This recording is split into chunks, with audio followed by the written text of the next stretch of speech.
everybody, so I've been driving the 2024 Mazda CX-90 Turbo S Premium Plus for an entire week now, and it's been very eye-opening. So I already did a full review on the CX-90 and the Turbo S, and also for the plug-in hybrid version a few months back whenever they first launched these. And so I was really impressed with it on that drive program. You can go watch that video for all the specs, all the details, all of my impressions of how it's like, and usual review impressions. This video, I'm really focusing on the one potential Achilles heel that I picked up on in my first drive, and that is the transmission in the CX-90. I'm going to talk about some of the other stuff like the fuel economy I got this week and a few other things as well. Everything else about this experience was fantastic in the CX-90, but the transmission was the one thing I was concerned about. And so now, having lived with this transmission for a week, it's this new 8-speed automatic that Mazda has, and it's not a dual clutch, they say technically, but it doesn't have a torque converter either. So it's kind of like a multi-clutch thing, but there is a clutch that's engaging, and I have picked up on that during my week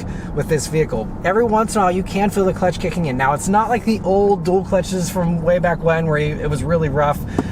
This is pretty smooth. Now, I will say that the short version here is that it is not as smooth as anything else this competes with transmission-wise. Everything else is going to have a smoother transmission because they all have torque converters. It's just that simple. This just cannot match the smoothness of a torque converter. And that's okay. I mean, it seems like it's basically impossible for any single clutch or dual clutch system to match a torque converter. But it just means that, you're going to have to really decide for yourself whether the performance improvements and the setup improvements of this versus the ordinary stuff that's front-wheel drive based and all that, if the improvements here for the CX-90 are worthwhile as a compromise, for having the less polished driving experience of the transmission, that'll just come down to your personal preference. I think for the average consumer, the transmission is smooth enough that as long as you don't have very high standards for smoothness, I think it'll be okay. Now, again, that's not to say this is rough or anything like that, but there were a few times where it did kind of feel like it was someone driving a manual transmission. Maybe driving it very well, but still driving a manual transmission. And no matter how perfectly smooth you are with a manual, you're still never again quite as smooth as a torque converter automatic. And it's that same kind of toss up here, I guess, as far as the smoothness of the CX-90 transmission. Now, I even took it through some pretty grueling stuff. I actually was doing some uphill inching up in traffic, and that's where you could really feel this, and you could feel the engagement and the disengagement a little bit, and it got a little rough sometimes with that. But I even took it through some downtown city traffic, a lot of grueling like stop and go stuff you do during rush hour, and in that kind of stuff, it wasn't bad. I honestly thought that the transmission was better than I feared it would be,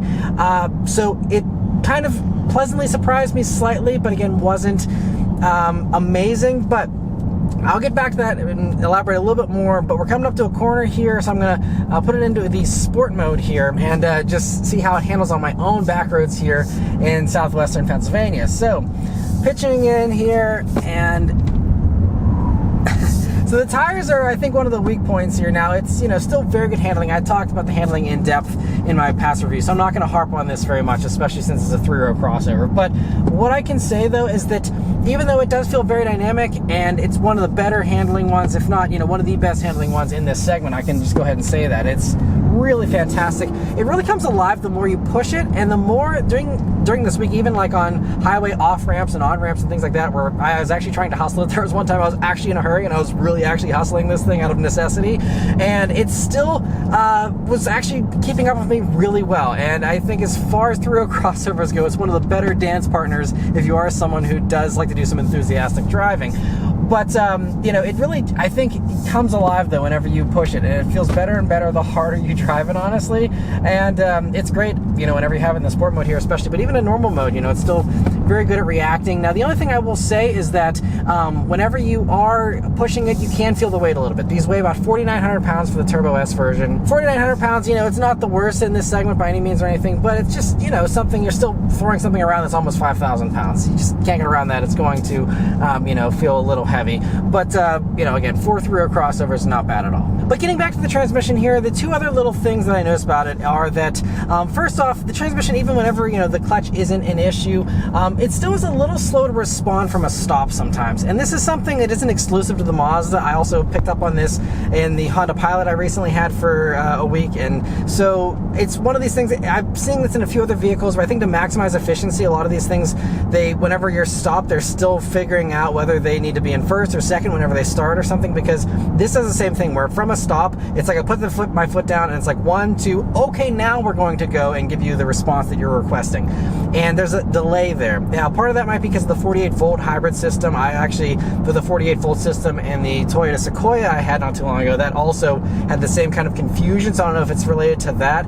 But it just means that, you know, every once in a while, again, if you're in a hurry and you don't have a lot of patience, you're putting your foot down at a stop sign or at a red light or something, and it's like, okay, come on, where's it at? And then it starts going. A little bit annoying. Now, the one thing I can say is if it is, you know, 48-volt related and you're having issues with that, you can turn that off, thankfully. So that's something you don't have to have.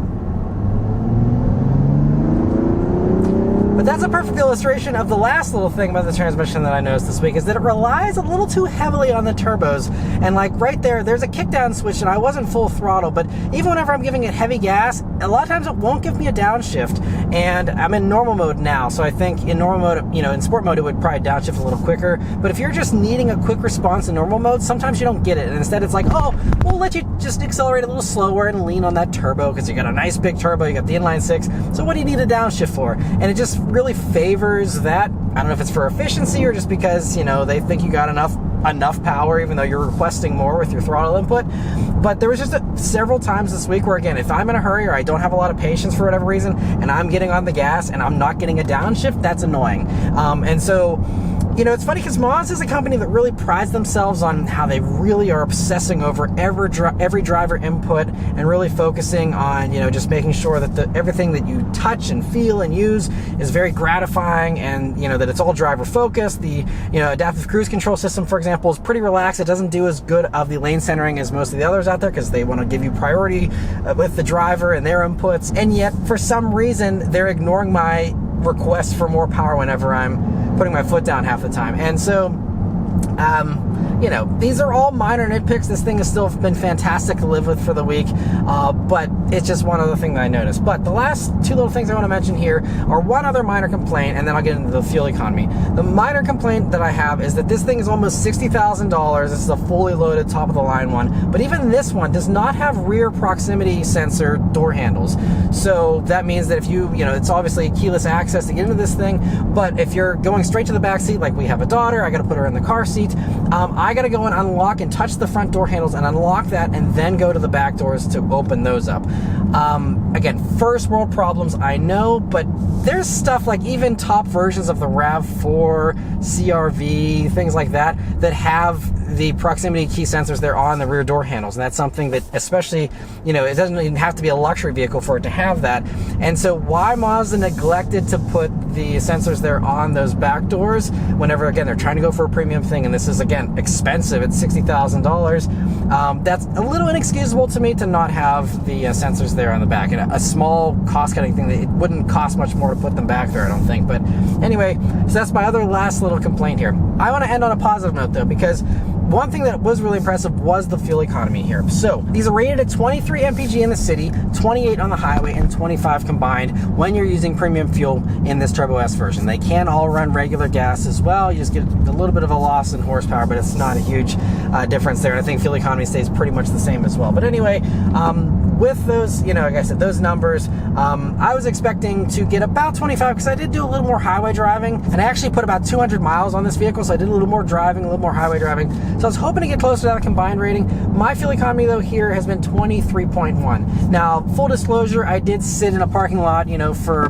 good, you know, 45 minutes or so to film this interior. Beth and I did our interior review. Those things certainly dragged it down. So it was probably closer to 24 before we did all of that.